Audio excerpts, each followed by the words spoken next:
buenos días, queridos amigos. Bienvenidos este día domingo 16 de mayo del 2021. Son las 11 de la mañana y estamos empezando la transmisión de nuestro servicio general. Bienvenido, tú con tu familia. Esperamos que estés cómodo en casa y que puedas estar conectado y compartir también esta enseñanza si crees que es de edificación para alguien más. Esperamos el próximo día domingo poder ya congregarnos en este lugar presencialmente bajo las normas de seguridad y de bioseguridad que sean requeridas y que han venido funcionando muy bien durante el tiempo que nos hemos reunido anteriormente. Estemos atentos a los canales de comunicación, a las redes sociales oficiales de la congregación, donde estaremos haciendo conocer en base a lo que el COE nacional y el COE cantonal digan con respecto a lo que va a continuar pasando. Tenemos que cuidarnos, tenemos que continuar con nuestra fe expectante en lo que Dios está haciendo en medio de nosotros, confiando que siempre su voluntad para con nosotros es buena, agradable y perfecta. La semana pasada Carlos nos estaba hablando tal vez lo que sería un poco el cierre de lo que es la libertad cristiana en Corintios 10. Hoy vamos a estudiar Corintios 11, la predicación de Corintios 11, y quisiera comenzar con el versículo 1, que al parecer es el cierre de lo que es el tema del 10. Dice: sed imitadores de mí, así como yo de Cristo. Yo sé que hay muchas personas que tienen temor realmente de hablar y expresarse de esta manera. Es mucho más fácil decir: mira, no me mires a mí, mira a Cristo, que es el único que no falla. Y es verdad, Él no falla, pero la responsabilidad que Pablo está poniendo sobre sus hombros y que creo que nosotros también como cristianos, como verdaderos cristianos, deberíamos poner sobre nuestros hombros, es tener en cuenta de que siempre hay alguien que nos está mirando y de que está esperando de parte nuestra que seamos lo que la palabra de Dios nos ha llamado a ser, un ejemplo, la luz y la sal de esta tierra. Entonces, que nuestro ejemplo siempre sea el mejor, sin querer decir que sea perfecto. Somos seres imperfectos, somos personas que están fallando constantemente, pero sin duda estamos luchando día tras día por perseverar en nuestra fe y por asemejarnos a la imagen del varón perfecto en Cristo Jesús. Por tanto, creo que tú y yo deberíamos buscar que esto se convierta en una realidad nuestra y que sin temor podamos decir: sean imitadores nuestros como nosotros somos imitadores de Cristo, haciéndonos responsable y no quitando nuestro cuerpo del frente. Y luego Pablo en el capítulo 11 habla dos temas que parecen diametralmente diferentes. Probablemente el segundo tema nosotros lo hubiéramos colocado más hacia la parte espiritual, pero Pablo está respondiendo frente a preguntas que suponemos que la iglesia de Corinto estaba haciendo y que, como ya nos hemos dado cuenta de antes con antelación, pues la iglesia de Corinto tiene muchos problemas, demasiados problemas. Es muy parecido a lo que hoy también vivimos y hoy también pasamos. Tenemos que tomar en cuenta de que no hay nada nuevo bajo el sol, y creo que lo que estaba aconteciendo en ese tiempo acontece hoy en nuestros tiempos en varias congregaciones. Y uno de estos temas que a veces es bastante álgido y preferimos no tratarlo es acerca del atavío de las mujeres. Pero en realidad, no sé si la Reina Valera 1960 puso el mejor nombre a esta porción del capítulo, porque creo que habla algunas otras cosas más que son inclusive más importantes que el atavío de la mujer. Pero quiero que me acompañes en la lectura y vayamos desde el versículo 2 de 1 Corintios 11 y veamos lo que dice. Os alabo, hermanos, porque en todo os acordáis de mí y retenéis las instrucciones tal como os las entregué. Pero quiero que sepáis que Cristo es la cabeza de todo varón y el varón es la cabeza de la mujer y Dios la cabeza de Cristo. Versículos 2 y 3. El versículo 2 nos hace referencia a que Pablo está así resaltando y agradeciendo lo que Corinto está haciendo. Probablemente Corinto está teniendo cuidado del apóstol Pablo, está preocupado de sus necesidades, pese a que anteriormente dijo que él nunca había obligado a Corinto, y es verdad, no debe ser por obligación, jamás deberá ser por obligación que las personas que están sirviendo en ese lugar tengan que tener una retribución obligada de la congregación, de ninguna manera, más bien es la generosidad. Y aparentemente Pablo es lo que está diciendo, está reconociendo, está alabando, usa esa palabra, alabo, dice, porque en todo os acordáis de mí, en todo, o sea, en sus necesidades, cómo está su salud y todo, y dice, y retenéis las instrucciones tal como las entregué. Probablemente ya habían recibido anteriormente otras instrucciones y sí, estaban tratando de mantener esas, pero claro, en los nuevos problemas que se presentaban y al estar ubicado en una población tan compleja como era Corinto, entonces cada día se presentaban nuevas dificultades. Y esas son las dificultades que realmente comienza desde el 3 aclarando.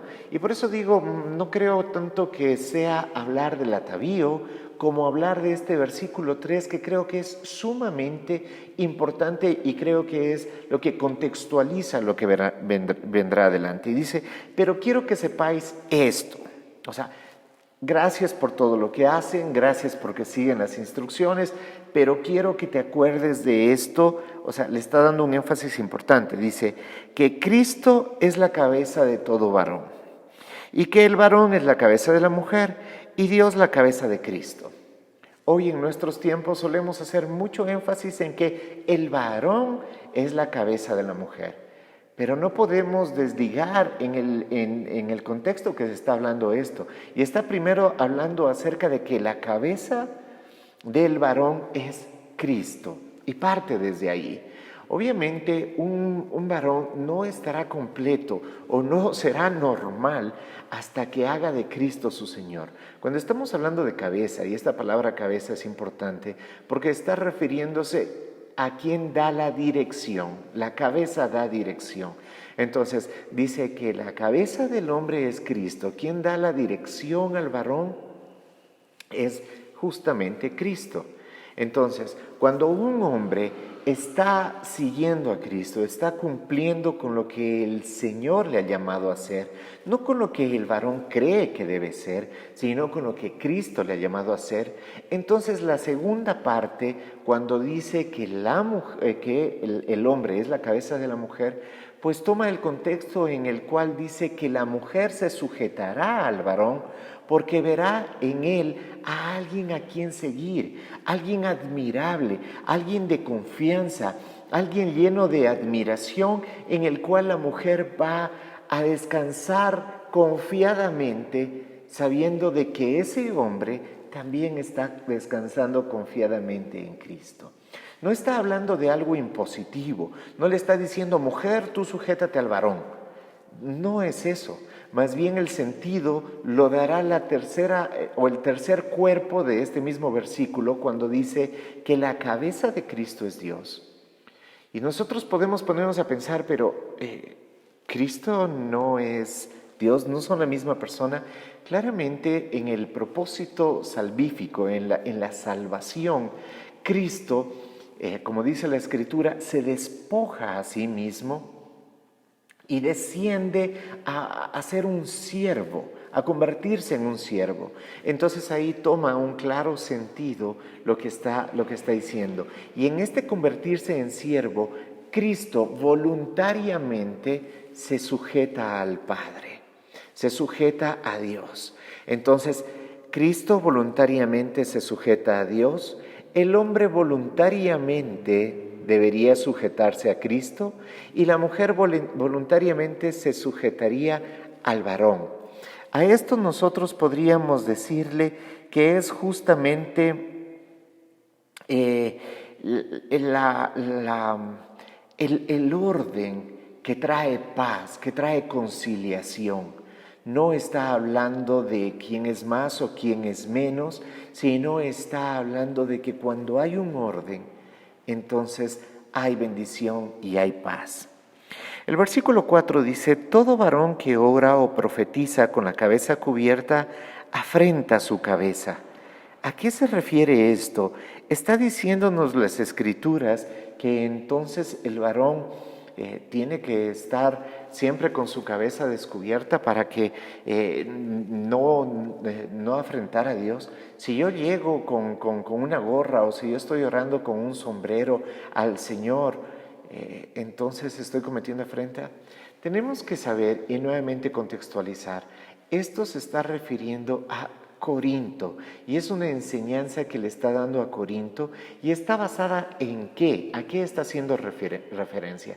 Se está refiriendo a cuando Moisés, después de haber estado tiempo con el Señor, dice que la gloria de Dios resplandecía en su rostro y que cuando ésta comenzó a desaparecer, Moisés dice que se cubrió para que el pueblo no viera que este resplandor se estaba perdiendo.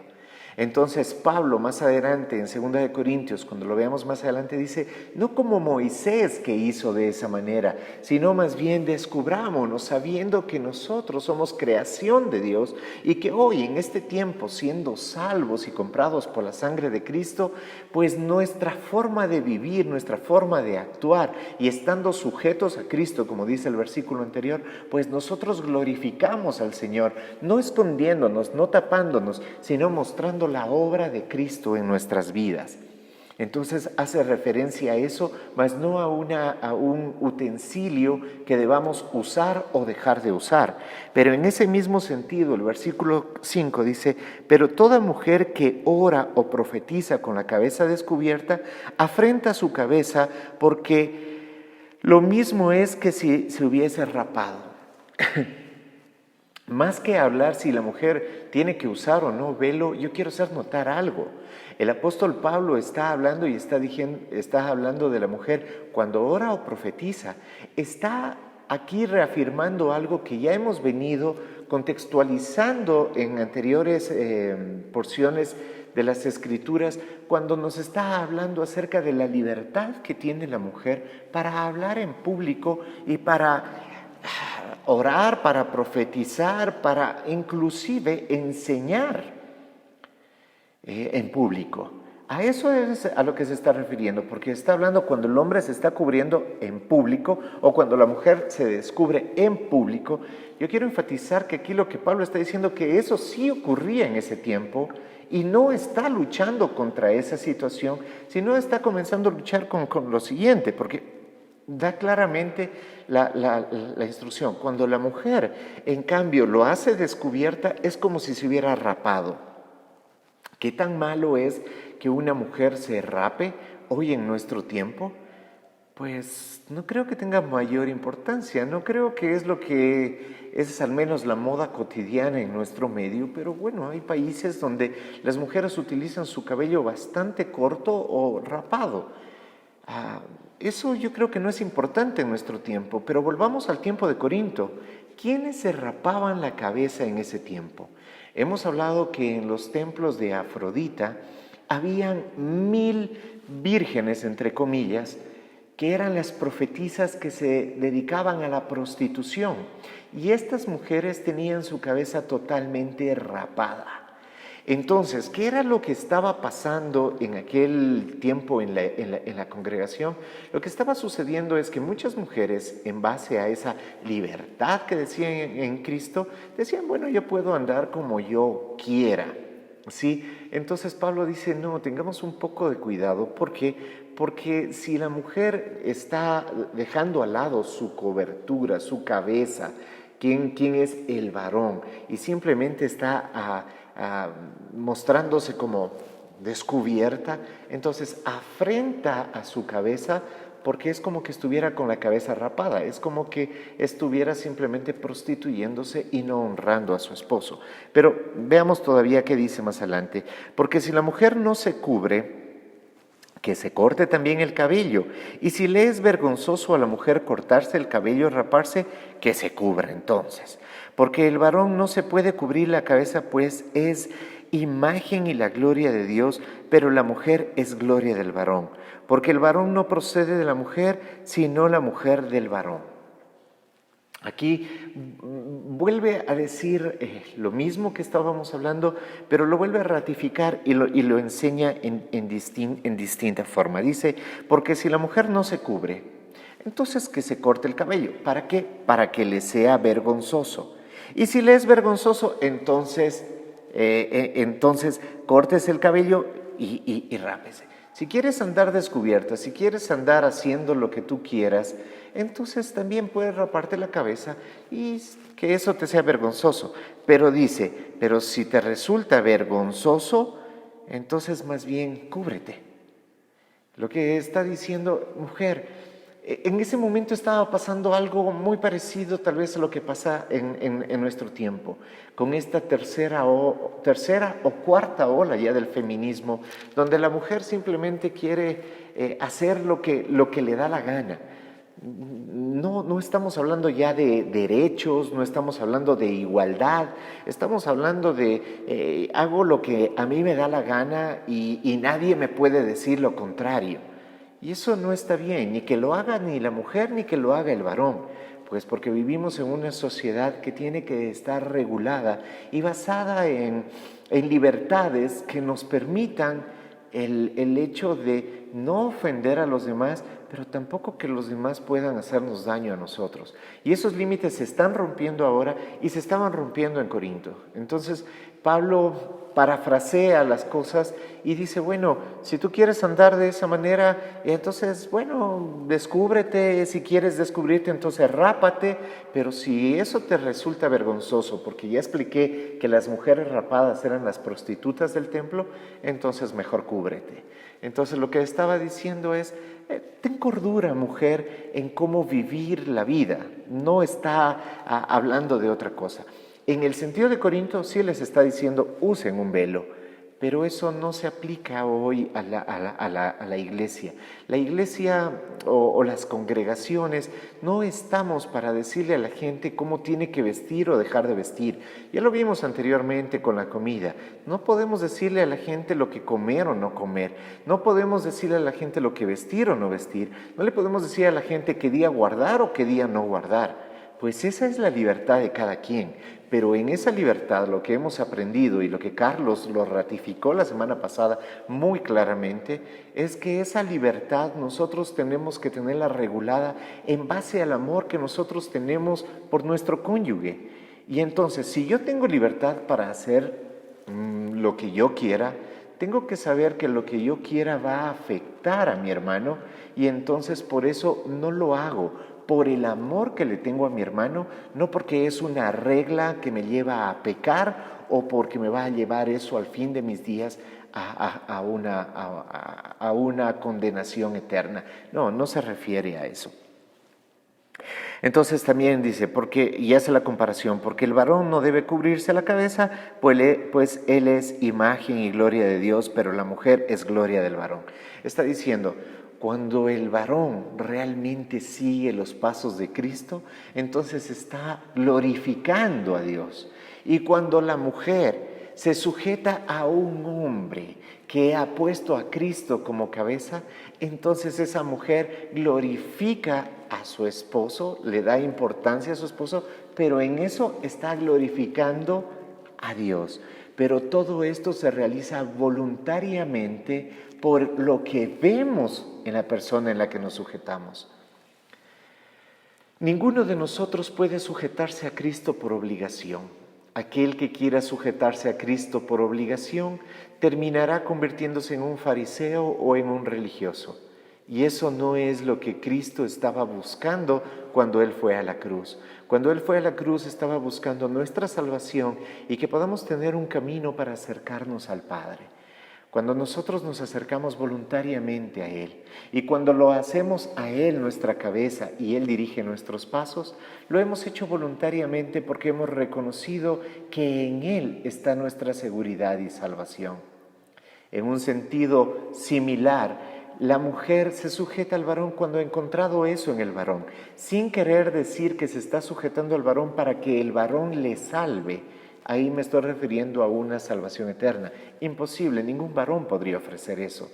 Pero está la mujer sujetándose a Cristo y sujetándose al varón que ha puesto y que ha escogido libremente.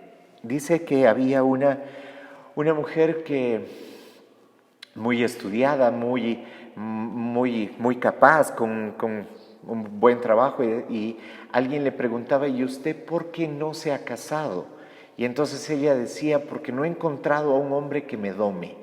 Sin duda, si no has encontrado a un hombre que pueda poner todo ese ímpetu que tienes como mujer, no encarcelarlo, sino ponerle un límite de amor, entonces definitivamente no creo que es bueno que se casen. Y eso le da un poco de sentido también a las enseñanzas de Pablo que hemos visto anteriormente. El versículo 10 dice: por lo cual la mujer debe tener señal de autoridad sobre su cabeza por causa de los ángeles. Esto es un poco confuso y creo que difícil de explicar. No sé si alguien tenga una respuesta fidedigna, pero sin duda hay algunos teólogos, y yo comparto con ellos, en que los seres inteligentes que Dios ha creado nos están mirando. Me refiero a los ángeles.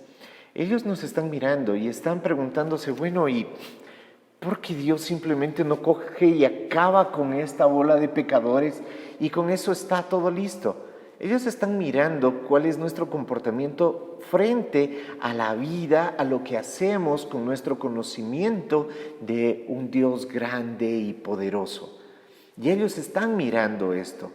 Y entonces Pablo, creemos nosotros, que Pablo está diciendo: mira, los ángeles nos están mirando y ellos están aprendiendo de la gracia y del amor de Dios al no destruirnos, al simplemente no decir: bueno, la humanidad se acabó y punto. No, está diciendo: yo tengo misericordia, yo tendré misericordia del que yo quiera tener misericordia, y Él está teniendo misericordia a pesar de que esta humanidad se levanta con Él. Y los ángeles están aprendiendo de esa gracia, de esa misericordia y de ese amor de Dios cuando nos ven a nosotros y cómo reacciona Dios con nosotros. Y en ese sentido está diciendo: mira, mujer, cúbrate porque esto va a glorificar a Dios. Guárdate porque esto va a glorificar a Dios. Eso es lo que nosotros creemos, pero no creo que haya nadie que pueda decir a ciencia cierta qué es exactamente lo que dice. El 11 dice: pero en el Señor ni el varón es sin la mujer, ni la mujer sin el varón. Para aquellos que dicen: esos versículos son machistas, aquí claramente Pablo lo ratifica y lo vuelve a contextualizar en el sentido de unámonos y honrémonos los unos a los otros. Recuerda que esos capítulos anteriores fue lo que le daba el contexto y decía: honrémonos los unos a los otros. Eso es lo que da el contexto. Y cuando está dando ese contexto, entonces está diciendo: recordemos que en Cristo ni el varón es sin la mujer, ni la mujer es sin el varón. Lo que está diciendo: ambos son interdependientes, ambos son como un hemisferio, y un hemisferio es nada más una mitad. Si tú tienes el hemisferio norte, solamente tienes esa parte, pero le falta la otra parte. Y entonces el varón y la mujer son dos hemisferios que al unirse forman un todo, y ese es el propósito de Dios en el matrimonio, que seamos un todo. Continuemos. El 12 dice: porque así como la mujer procede del varón, también el varón nace de la mujer, pero todo procede de Dios. No estamos buscando, como quien dice, quién es primero, la gallina o el huevo. No estamos diciendo eso. Estamos diciendo: bueno, la mujer procede del varón, porque la mujer fue creada a causa del varón, pero el hombre procede de la mujer, porque de dónde nacen los varones y también las mujeres, de otra mujer. Pero al final ambos, dice, proceden de Dios.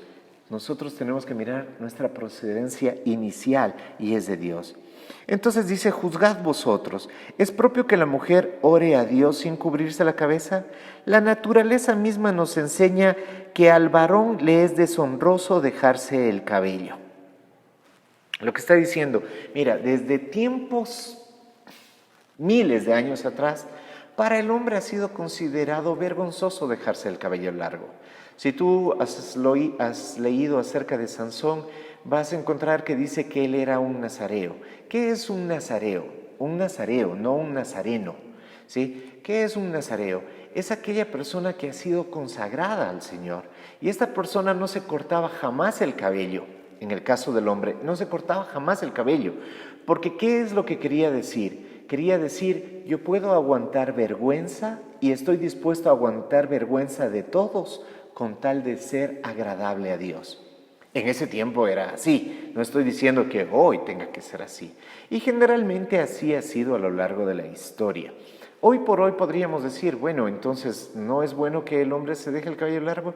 No creo que la iglesia tenga que decir si es bueno o no. Hoy estamos viviendo otra época, inclusive es otra cultura, y no podríamos decir si lo uno o lo otro. Pero en un sentido general, aceptémoslo, que lo normal o lo común o lo generalmente aceptado es que el hombre tenga el cabello más corto, ¿no? Entonces dice, la naturaleza mismo enseña, nos enseña que el varón le es deshonroso dejarse el cabello. Por el contrario, a la mujer dejarse crecer el cabello le es honroso, porque en lugar de velo le es dado el cabello. Qué lindo, ¿no? Una mujer con su cabello largo, bien cuidado, bien tenido.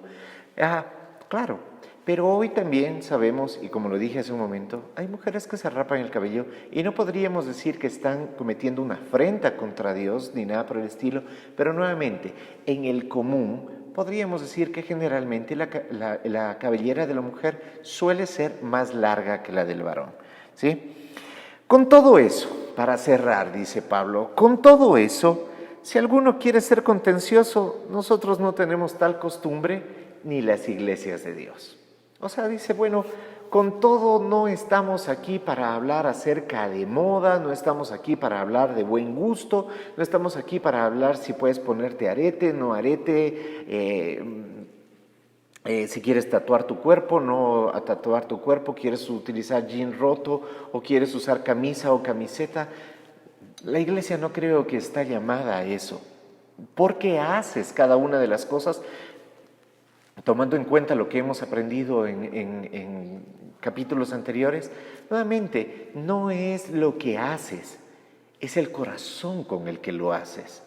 Si comes o no comes, si tienes el pelo largo o no tienes el pelo largo, si haces lo que haces, ¿para qué lo haces? ¿Lo haces para la gloria de Dios o lo haces por banalidad? Eso es lo que deberíamos cuestionarnos y mirar, porque hay cosas buenas que podemos hacer, pero en el fondo pueden tener un trasfondo, valga la redundancia, no bueno. Podemos vernos muy generosos, pero a la final estamos buscando algo. Por ejemplo, cuando un político quiere conseguir votos y está repartiendo, no sé, camisetas o cuadernos o cosas por el estilo, ¿lo está haciendo porque realmente sabe la necesidad que tiene la gente o está esperando que la gente le retribuya eso a través de un voto? Por ejemplo, y no estoy generalizando tampoco con todos los políticos, sino estoy dando un ejemplo para que se entienda. A partir de aquí en adelante, y voy a ir un poco más rápido porque esto lo hemos hablado en otras ocasiones, lo hemos enseñado en otras ocasiones, no es que sea menos importante, creo que es sumamente importante. Cuando estamos hablando acerca de la Cena del Señor, estamos hablando de uno de los 2 mandamientos a la iglesia, y creo que este es excepcionalmente importante porque está nombrado en los 4 evangelios y también se vuelve a nombrar acá. Si tú te das cuenta, cuando estamos hablando acerca de la Cena del Señor, es un mandato que dice claramente, haced esto en conmemoración mía. El Señor no está pidiendo, recuerden cuando yo nací, que no estoy diciendo que está mal recordar cuando Él nació. Y si quieres festejar la Navidad, pues bueno, festeja la Navidad y aprovecha para evangelizar y hablar. O sea, ¿cuál es el corazón por el cual festejas la Navidad? Pero algo que sí pone esto en un nivel que debemos de como congregación, como iglesia, tener muy en cuenta, es porque habla y dice que cuando esto se hace mal, inclusive algunos se enferman y otros inclusive hasta duermen. ¡Wow! Entonces, sin duda es muy importante.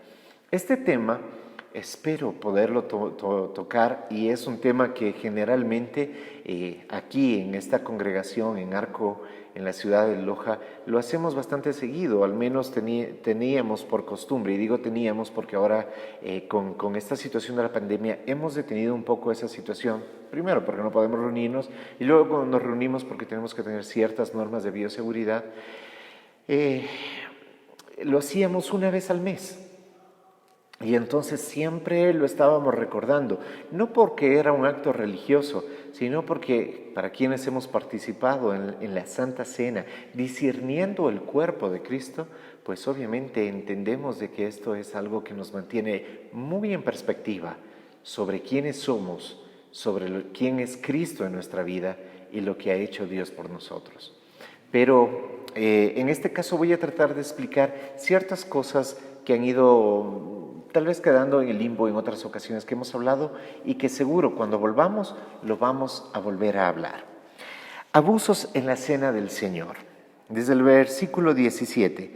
Pero al anunciaros esto que sigue, no os alabo, porque no os congregáis para lo mejor, sino para lo peor. Pues en primer lugar, cuando os reunís como iglesia, oigo que hay entre vosotros divisiones, y en parte lo creo, porque es preciso que entre vosotros haya disensiones para que se hagan manifiestos entre vosotros los que son aprobados. Cuando pues os reunís vosotros, esto no es a comer la cena del Señor, porque al comer cada uno se adelanta a tomar su propia cena, y uno tiene hambre y otro se embriaga. Pues ¿qué? ¿No tenéis casa en que comáis y bebáis? ¿O menospreciáis la iglesia de Dios y avergonzáis a los que no tienen nada? ¿Qué os diré? ¿Os alabaré en esto? En esto no os alabo, dice Pablo. ¿Recuerdas cuando en el versículo 2 de 1 Corintios 11 dice, os alabo por esto, porque ustedes están pendientes en todo de mí? Ahora les dice, pues en esto, pues no los alabo. ¿Qué era lo que estaba sucediendo? En aquel tiempo ellos tenían una reunión, la congregación en sí en Corinto tenía una reunión, que era lo que se llamaba un ágape. ¿Qué era un ágape? Pues la congregación en sí traía comida, traía todas estas cosas, y era como una cena en la que todos participaban y compartían. Hasta ahí se escucha muy bien. Y luego de eso ellos tenían la cena. ¿Pero qué? La cena del Señor, me refiero al compartimiento del pan y conmemorar lo que el Señor les había dicho. No era en sí el hecho de sentarse y compartir los alimentos que todos habían traído, sino lo que sucedía después. Y entonces, en este caso, comienza a decir, bueno, he oído que hay divisiones entre ustedes. Y esto también puede responder una pregunta muy general hoy en este tiempo. Dice, ¿pero por qué hay tantas iglesias hoy? ¿Por qué hay tantas iglesias? Porque por allá están que los bautistas, que por allá están los pentecostales, que por allá están los unos, por allá los otros, y todas estas cosas. ¿Por qué? Bueno, porque es necesario que esto haya. ¿Para qué? Para el Señor mostrar en realidad dónde está. Es más o menos como este ejemplo, cuando una madre de familia hace hervir la leche. Bueno, hoy ya no se acostumbra tanto, pero hasta hace unos años atrás tú comprabas la leche al señor que pasaba y te daba en una jarrita, y era clásico que tenías que hacer hervir la leche. Y cuando esa leche hervía, tal vez no como la de hoy que casi no tiene nata, pero cuando esa hervía, había una nata espesa que se hacía arriba. Entonces la mamá cogía con una cuchara, con un cernidor, y separaba eso. Yo creo que eso es lo mismo a lo que en ese tiempo estaba pasando y sigue pasando y pasa hoy aún con esto de la división entre las iglesias. El Señor va separando y dice, bueno, tú te dejas deslumbrar por las luces, por los espectáculos y por todo eso. Bueno, ¿sabes qué? Anda, acá tienes un lugar como para eso. ¿A ti te agrada esto y aquello? Anda, acá tienes un lugar para eso.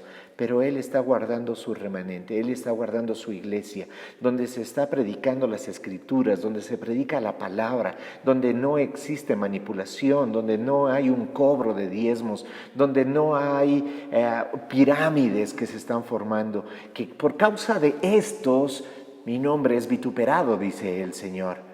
Pero siempre habrá remanente, siempre habrá una iglesia santa, una iglesia pura, no una iglesia perfecta, pero sí una iglesia donde el Señor es la cabeza y donde el cuerpo, todo dice, unido, engranado en forma, es acepto a Él, porque hace lo que a Él le agrada, porque vive como a Él le agrada, nuevamente, sin ser perfectos, pero es un lugar donde se crece para la gloria y la honra de Él. Entonces, por eso es que hay, y Pablo dice, sí, es necesario que haya, ¿para qué? Para que se manifieste entre vosotros los que son aprobados. Entonces, hay congregaciones aprobadas y hay congregaciones no aprobadas. Pídele al Espíritu Santo que te muestre, y a la luz de las Escrituras, busca una congregación como esa. Si tú crees que esta lo es, pues bienvenido. Si crees que no lo es, corre, por favor, corre de este lugar y háznoslo saber para correr juntamente contigo. Y lo que está pasando es que en medio de toda esta cena hay división. ¿A qué se refiere? Bueno, vienen los ricos, vienen trayendo unas cosas, hay otras personas que vienen trayendo otras, y dice que hasta en esto se emborrachan. O sea, ni siquiera llegaban a la cena del Señor, porque había unos que ya estaban borrachos y otros que estaban tan comidos que decían, no, yo no quiero más de nada. Pero mira lo que dice a partir del 22. Pues que no tenéis casa en que comáis y bebáis, o menospreciar la iglesia del Señor y avergonzáis a los que no tienen nada. ¿Qué os diré? ¿Os alabaré en esto? No os alabo. Pues claro, el que venía trayendo, yo no sé, una pierna hornada se sentaba y comía hasta llenarse. Pero aquel que estaba en la misma congregación y no tenía ni siquiera para traer un pan, no le era compartido. Entonces Pablo lo que dice, claro, el que viene y se atraganta ahí con su banquete, ¿no es capaz de compartirlo con aquel que necesita? Hay muchas veces que en las congregaciones se hace esto. Ponemos más énfasis en los modos en que hacemos la cena del Señor que en el propio acto de tener la cena. Hay grandes mesas llenas de flores y gran comida, pero cuidado, en esto solamente come un grupo selecto. Eso es lo que justamente pasaba en Corinto y Pablo dice, hey, es eso lo que están haciendo, ustedes están avergonzando a los que no tienen nada, ustedes están avergonzando o están haciendo una separación entre los que tienen y los que no tienen, entre los que tienen rango y los que no tienen rango. Y eso es terrible y dice, ¿os alabaré en eso? De ninguna manera, a ustedes no los alabo. Luego habla en el versículo 23, porque yo recibí del Señor. Y tenemos que aclarar esto. En los evangelios se narra cuando el Señor instituye, pero obviamente ahí no estuvo Pablo. Entonces Pablo recibe esto luego por revelación del Señor mismo. Dice, porque yo recibí del Señor lo que también os he enseñado, que el Señor Jesús, la noche que fue entregado, tomó pan, que habiendo dado gracias, lo partió y dijo, tomad, comed, esto es mi cuerpo que por vosotros es partido, haced esto en memoria de mí. Asimismo, tomó también la copa después de haber cenado, diciendo, esta copa es el nuevo pacto en mi sangre, haced esto todas las veces que la bebieres en memoria de mí. Así pues, todas las veces que comieres este pan y bebieres esta copa, la muerte del Señor anunciáis hasta que Él venga. Hay cosas que aquí quiero ir tocando muy levemente porque el tiempo se me ha acabado, pero yo quiero no dejar esto en el aire. Por ejemplo, el partimiento del pan. Hay congregaciones que dicen, bueno, ¿es necesario partir el pan o darlo tal como está? No creo que tanto se estaba refiriendo al modo, nuevamente, ¿parto el pan o no? Nosotros tenemos por costumbre que la persona que está llevando adelante la cena parta un pan, pero luego lo que se reparte ya son trozos a cada uno. Eso es la forma en que nosotros lo hacemos. Si alguien más no lo hace de esa manera, yo no estaría pensando si eso es pecado o no. Hay otros que dicen, no, mira, lo que se bebió es jugo de uva, no estaba fermentado. Hay otros que dicen, no, pues lo clásico en ese tiempo era tomar vino, y ya sabemos que tomar vino no es pecado. Inclusive Pablo lo recomendó a Timoteo, tómate unos vinos por tus problemas estomacales. Ahora yo quiero decir, ¿en qué parte dice que fue una copa de vino? Es muy importante, ¿no? ¿Por qué? Porque dice que tomó la copa, repartió la copa, que cada vez que tomes de esta copa, no dijo qué había en la copa. Suponemos que fue vino porque era lo clásico en ese tiempo, pero no necesariamente lo dice. Con esto, ¿qué estoy tratando de decir? Y claro, habrá quienes dirán, no, pero es que el vino representa la sangre de Cristo y todo eso. Bueno, ok, está bien, perfecto. Yo lo único que he dicho es que aquí no dice que fue vino, simplemente dice que cogió la copa. Entonces estamos asumiendo algo. Está bien. Ahora, nuevamente, no se trata de cómo lo haces y qué cosas deben pasar, sino lo que Pablo indica desde el 27 al 34, que es la parte final. Voy a leerlo de corrido y dar una explicación general. El 27 dice, de manera que cualquiera que comiere este pan o bebiere esta copa del Señor indignamente será culpado del cuerpo y de la sangre del Señor. Por tanto, pruébese cada uno a sí mismo y coma así del pan y beba de la copa. Porque el que come y bebe indignamente sin discernir el cuerpo del Señor, juicio come y bebe para sí. Por lo cual hay muchos enfermos y debilitados entre vosotros y muchos duermen. Si pues nos examinásemos a nosotros mismos, no seríamos juzgados, mas siendo juzgados somos castigados por el Señor para que no seamos condenados con el mundo. Así que, hermanos míos, cuando os reunís a comer, esperaos unos a otros. Si alguno tuviere hambre, coma en su casa, para que no os reunáis para juicio. Las demás cosas las pondré en orden cuando yo fuere. Cuando uno, sin discernir, ve estas palabras, dice, uy, no, yo estoy en pecado, entonces yo mejor no participo de la cena del Señor, porque como estoy en pecado voy a estar comiendo indignamente, y si como indignamente, uy, a lo mejor voy a ponerme mal, o por último voy a ir a dormir. ¿A qué se refiere cuando Pablo dice que no comamos la cena del Señor indignamente? Que no discernamos lo que el Señor Jesucristo hizo en la cruz. El Señor Jesucristo en la cruz nos salvó, nos limpió de la cadena y de la opresión del pecado para hacernos aceptos delante de Dios, para recibir la vida eterna. ¿Cuál es la vida eterna? Que conozcan al Padre y a quien Él envió. Cuando nosotros entendemos de que nosotros hemos sido comprados a precio de sangre, entonces no tenemos que estar pensando si estamos en pecado o no estamos en pecado para comer un trozo de pan y tomar una copa de algo.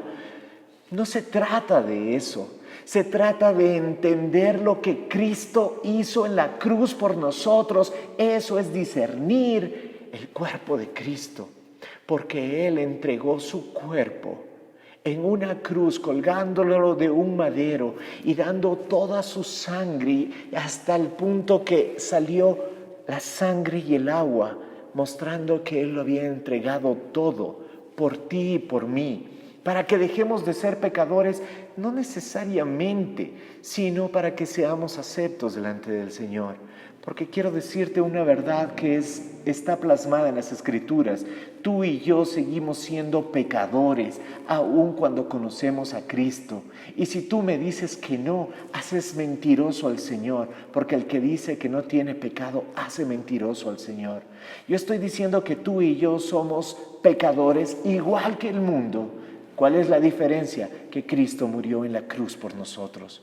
No estoy haciendo o exaltando al pecado, entonces vivamos en pecado porque a la final somos salvos. No estoy diciendo eso, porque aquel que piensa de esa manera en realidad no ha entendido ni discierne el cuerpo de Cristo, porque cuando tú te das cuenta que tú no merecías nada, que tú no tienes nada que no te haya sido dado, que no mereces nada de Dios porque eres un miserable pecador, tú te das cuenta de que hay un amor tan grande, de que un Dios lleno de gracia, de amor y de misericordia siente por ti y por mí, que entrega lo que más ama, a quien más ama, por pecadores como nosotros. Tú te das cuenta de que hay un amor tan grande que te embarga el corazón, y tu respuesta debería ser: ya no vivo yo, mas Cristo vive en mí. Ya no quiero vivir para el pecado, ya no quiero seguir siendo un esclavo del pecado, no quiero seguir viviendo la vida como quisiera todavía, porque a lo mejor tengo esa lucha, es que yo me quisiera embriagar, yo me quisiera ir con otra mujer, o yo me quisiera robar ese dinerito, necesito en mi casa. Tal vez eso está todavía en nuestros corazones, pero ese amor que nos ha embargado nos hace decir no, porque yo quiero agradar a mi Padre, porque yo quiero vivir para Él. Y entonces nosotros ya no practicamos el pecado, aun cuando somos pecadores. Hemos sido redimidos por la sangre de Cristo. Cuando nosotros entendemos eso, nosotros cuando participamos del pan y de la copa, estamos participando de entender de que los que no merecían nada se hicieron merecedores de todo por amor. Y nuestra respuesta natural será decir: sí, Señor, yo no merezco nada de ti, pero yo lo tomo por ti. Y entonces habrás participado dignamente de la cena. No se trata de si ese rato estás en pecado o no, porque ¿quién podrá limpiar sus manos y decir delante de Dios: yo soy digno de todo lo que tú me das? Dios nos guarde de un pensamiento tan altivo. No somos dignos de nada, pero tenemos a un Dios que nos ama inmensamente. ¿Cómo no vivir para Él? ¿Cómo no plantear tus sueños, tus anhelos para Él, sabiendo de que no somos merecedores de nada, pero somos coherederos de todo en Cristo Jesús? Les pido que oremos. Gracias, Padre, por tu palabra. Gracias por esta porción bíblica tan maravillosa que la carta a los Corintios nos plantea. Gracias por esa sabiduría que pusiste en el apóstol Pablo para escribir estas cartas, inspirado desde tu corazón, Señor. Gracias, Dios. Enséñanos a vivir con esa humildad y a entender que en la vida no es el comer, el beber, el vestir o el festejar o no festejar, sino el corazón que tenemos hacia ti, Señor. Como dice tu palabra: escudriña mi corazón y hazme conforme al tuyo. Gracias, Señor. Honramos tu palabra y te pido que bendigas la vida de cada uno de mis hermanos ahí en su hogar. Te pido por su salud, te pido por sus finanzas, te pido por las relaciones interpersonales, te pido que obres a favor de cada uno de ellos. Si alguien está pasando necesidad, Señor, que podamos ser útiles y siervos para poderles llevar gracia que tú has derramado sobre nosotros. Bendecimos tu palabra y honramos la misma en el nombre de Cristo Jesús. Amén. Queridos hermanos, nos estamos despidiendo. Ojalá la próxima semana podamos estar aquí presencialmente. No sé si darnos un fuerte abrazo, creo que debemos seguir manteniendo ciertas normas. Nuevamente, no es falta de fe, es buena mayordomía. Pero el mismo hecho de vernos, y aunque sea ver cómo nuestros ojos se ponen un poquito chinos cuando sonreímos detrás de una máscara, pues esa es la alegría, saber de que estamos bien y seguimos adelante, esforzándonos y corriendo esta carrera hasta llegar a la meta, como dice Pablo, del supremo llamamiento en Cristo Jesús. Estén atentos a las redes sociales durante esta semana. Un fuerte abrazo, que estén muy bien en casa. Nos vemos pronto. La iglesia es como un arco. Un arco transporta agua y Cristo es el agua viva. Un arco nos conecta y como iglesia debemos conectarnos con la gente, velando por los intereses de los demás. Un arco es la fuerza que envía valientes hombres de Dios. Y un arco genera unidad entre dos cosas separadas, Dios y el hombre. Esa es la iglesia, la esposa. Vivamos la iglesia, seamos el arco.